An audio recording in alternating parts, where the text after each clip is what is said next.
One of downtown Houston's newest projects is protecting itself against future flooding. Yeah, by using the so-called flood planks to act as barriers the next time the water rises.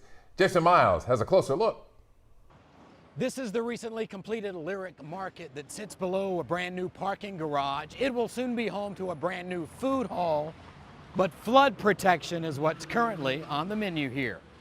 Standing on the edge of Houston's theater district means the Lyric Market is at the mercy of nearby Buffalo Bayou, which swamped this area during Hurricane Harvey with several feet of water and filled underground garages to their ceilings. Building management wants to make sure the investment here is as protected as possible when the next flood hits, which is why these flood gates, named flood planks by their manufacturer, have been installed.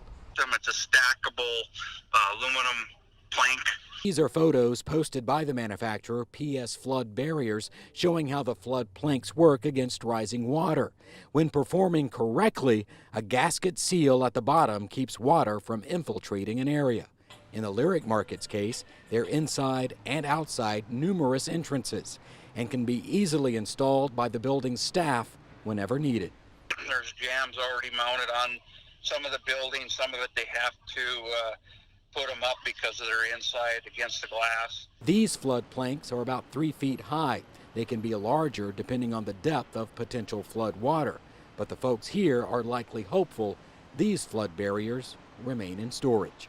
The cost of the flood plank system goes in relation to the size of a project, but I can tell you there's a larger one that protects the underground parking garage at the adjoining Lyric Center office tower. Reporting from downtown Houston, Jason Miles, KHOU 11 News. Might need some of those for my house. Right?